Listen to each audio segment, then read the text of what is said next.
Hi hello నమస్తే welcome to social post business. ఒక ట్రేడర్కి ఒక స్టాక్ మార్కెట్కి సంబంధించిన ఎక్స్పర్ట్ని మన స్టూడియోకి తీసుకొచ్చాను. Hi sir. నమస్తే. కొంతమంది ఈ ట్రేడింగ్నే కెరియర్గా చూస్ చేసుకునే వాళ్ళు కూడా ఉంటారు సార్.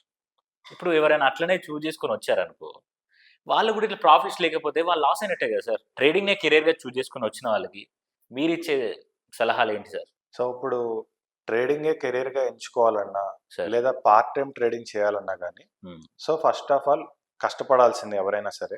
సార్. సో, ఇప్పుడు నేను ఇనీషియల్ డేస్‌లో గూడా నేను ఒక అసిస్టెంట్ ప్రొఫెసర్‌గా నేను జాబ్ చేసేటప్పుడు, నాకు సాలరీస్ అనేవి టీచింగ్ ప్రొఫెషన్‌లో సాలరీస్ తక్కువుంటాయి. అవును. So, at the same time నేను గూడా ఏంటంటే, ఓకే. పార్ట్ టైమ్ ఇలా చేస్తే బావుంటది. మనకెంతో కొంత వస్తది. డైలీ ఎంతో కొంత అని జెప్పేసి ఇలానే మనం ఎవరైనా స్టార్ట్ చేసేది. At least minimum. మినిమమ్ నాకు ఇంత అని జెప్పి స్టార్ట్ చేస్తాం. అయితే మనం మినిమమ్ ఇంత అని స్టార్ట్ చేసి అది ఎక్కడికెళ్ళిపోతుందంటే మీ సాలరీ కట్ అయిపోతూ ఉంటుంది. సో, అంటే అక్కడ లాసెస్ అన్నీ ఈ సాలరీతో మళ్ళీ పెట్టి, మళ్ళీ డబ్బులు పెట్టి, మళ్ళీ ట్రేడ్ చేసి ఇక్కడ ఈ సాలరీను మిగలట్లేదు. అక్కడ మనకి ప్రాఫిట్స్‌ను రావట్లేదు. అవును. సో, నేను చెప్పేది ఏంటి అంటే మనం రైట్ నాలెడ్జ్ అనేది గెయిన్ చేసుకోవాలి. సో, స్టాక్ మార్కెట్‌లో ఫస్ట్ ఆఫ్ ఆల్ ఎవరిని నమ్మకూడదు. ఇంక్లూడింగ్ మీ. ఎవరైనా సరే మేము నేర్పిస్తాము అంటే ఫస్ట్ ఆఫ్ ఆల్ మీరు వాళ్ళని గుడ్డిగా నమ్మకూడదు. మీరు ఎడ్యుకేటెడ్, ఆల్రెడీ మీరు కోర్సెస్ నేర్చుకున్నారు, యూట్యూబ్‌లో వీడియోస్ చూసారు, ఇంత చేశారు. మీరు ఆల్రెడీ కొంత లాస్ అయినా, ప్రాఫిట్ అయినా ఏదో ఒకటి చూస్తూనే ఉన్నారు మార్కెట్ అవును. నుంచి. అవును. ఇంత ఎక్స్‌పీరియన్స్ అక్కడ సక్సెసా, ఫెయిల్యూరా కాదు. ఒక ఎక్స్‌పీరియన్స్ మీరు గెయిన్ చేసినప్పుడు అవతల వ్యక్తి ఏం నేర్పిస్తున్నాడు అనేది మనకు కనీసం తెలుసుకోవాలి కదా! సో, అలా మీరు వెతకాల్సిందే. అయితే వాళ్ళ సిలబస్‌ని బట్టి ఎళ్ళాలా వద్దనే డెసిషన్ తీసుకోవాలి. సో, ఏదన్నా వీళ్ళు కొత్తగా చెప్తారు. మనకు తెలియనిది చెప్తారు. సో, దాని నుంచి నేను ఖచ్చితంగా షైన్ అవుతాను హ్మ్. అనేది ఇంక్లూడింగ్ ఇప్పుడు డెమోస్ కూడా ఇస్తారు కొంతమంది. హ్మ్. సో, ఇట్లా మీరు ఏదో ఒక రకంగా వాళ్ళ దగ్గర నుంచి ఓకే. ఇలా చేస్తే ఇది కొత్తగా ఉంది. మనం ఇంతవరకు నేర్చుకున్న సబ్జెక్టు. సో, ఇలా చేస్తే మనకు సక్సెస్ వస్తుంది అనేది మనం ఏదన్నా అవతల వాళ్ళ దగ్గర నుంచి మనం తెలుసుకోగలిగితే హ్మ్.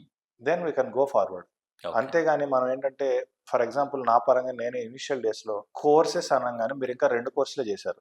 హ్మ్. నేను దాదాపు 5, 6 కోర్సులు చేశాను. హ్మ్. ఆల్మోస్ట్ నేను ఓన్లీ కోర్సెస్ మీద ఒక 1.8 దాకా ఖర్చు పెట్టాను. అంటే ఆల్మోస్ట్ 2,00,000 వామ్మో! కోర్సెస్‌కి.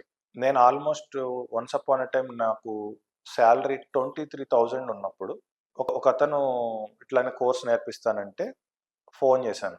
హ్మ్. నెట్‌లో చూసి ఫోన్ చేశాను. ఫోన్ చేసి కోర్స్ ఫీజ్ ఎంత అంటే సమ్ అమౌంట్ చెప్పేసాడు. చెప్పిన తర్వాత నేను ఆ అమౌంట్ ఇమ్మీడియేట్‌గా ఏసేసాను. Hmm. 1 hour class. Hmm. Just 1 hour. Hmm. 1 అవర్‌లో నేర్పించేస్తాను మొత్తం అన్నాడు. కానీ మన ఇంటెన్షన్ ఎలా ఉంటుంది? గంటలో నేర్చుకుంటే రేపటి నుంచి డబ్బులొస్తాయి గదా! అని అనుకుంటాం. కానీ ఇక్కడ మనం ఒక చిన్నది ఆలోచించాలి. ఇప్పుడు మీరు డిగ్రీ చేశారు గదా! Yes sir. అంటే ఇక్కడ మిమ్మల్ని ఒక్కళ్ళే నేను బ్లేమ్ చేయట్లా. Okay. Including me. Sure sir. Sure. నాతో సహా. అవును. అంటే మీ స్టార్టింగ్ స్టేజ్‌లో గూడా నా స్టార్టింగ్ స్టేజ్ గూడా అంతే గదా! అవును. సో, మన కామన్ సెన్స్ ఎక్కడి వరకెళ్తుందంటే, ఇప్పుడు సార్. మీరు డిగ్రీ చేశారు. ఆ! ఎన్నాళ్ళు చదివారు? సార్ డిగ్రీ ఎన్నాళ్ళు చదివారు? 3 ఇయర్స్. 3 ఇయర్స్. ఎందుకు డిగ్రీ 3 ఇయర్స్ ఎందుకు గంటలో చదవలేరా డిగ్రీ?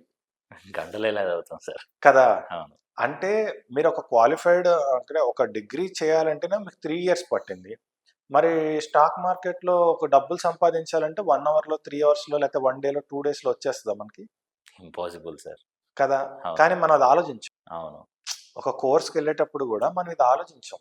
కానీ ఈవెన్ ఎక్స్‌పర్ట్స్ అయినా, మీలాగా చెప్పేవాళ్ళైనా మీరు కాకపోవచ్చు. అంటే నాకు ఇంతకుముందు ప్రీవియస్‌గా నాకు జరిగిన క్లాష్ ఏందంటే, వాళ్ళు 1 అవర్‌లో ఎగ్జాక్ట్‌లీ మీకు మొత్తం ఎవ్రీథింగ్ నేను చెప్తా, ఎవ్రీథింగ్ నేర్పిస్తా అని అంటారు సార్. హ్మ్. అంటే నా టైంలో నాకేమనిపించిందంటే, అరే! 1 అవర్‌లో అంటే మనకెంత టైం సేవ్ అయితది. 1 అవర్ తర్వాత మనకు మొత్తం తెలిసిపోతది. ఇంకా తర్వాత ఇంకా ట్రేడింగ్ మీద పడొచ్చా అనే థాట్‌లోనే ఉంటాను సార్ అంతా. ఇప్పుడు కొత్తగా యూట్యూబ్‌లో ఎట్లా వస్తున్నాయంటే ఆహ్, 9 రూపీస్‌కి క్లాస్.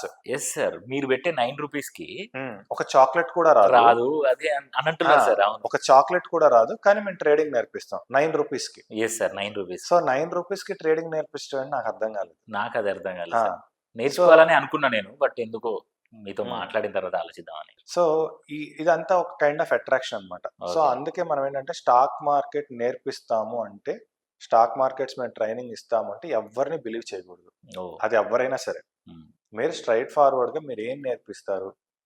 ఇప్పుడు మీ దగ్గర నేర్చుకోవటం వల్ల మాకు సక్సెస్ అనేది ఎలా వస్తుంది? ఓకేనా?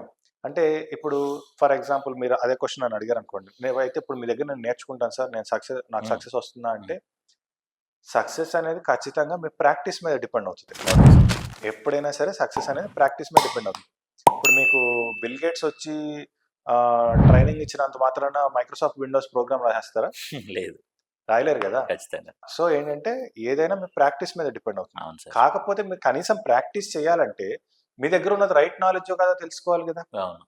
ఫేక్ నాలెడ్జ్ పెట్టుకొని మీరు ఎంత ప్రాక్టీస్ చేసినా ఏం ఉపయోగం? అవును. సో మీకు నాలెడ్జ్ అనేది కరెక్ట్‌గా ఉండాలి. హ్మ్. సో అటువంటి రైట్ నాలెడ్జ్ ఎవరిస్తున్నారు? ఓకే. ఆల్రెడీ మార్కెట్‌లో ఏముంది? వీళ్ళు కొత్తగా ఏం చెప్తారు? హ్మ్. దానివల్ల మనకేం బెనిఫిట్ వస్తదనేవి మనం పాయింట్స్ తెలుసుకోవాలి. హ్మ్.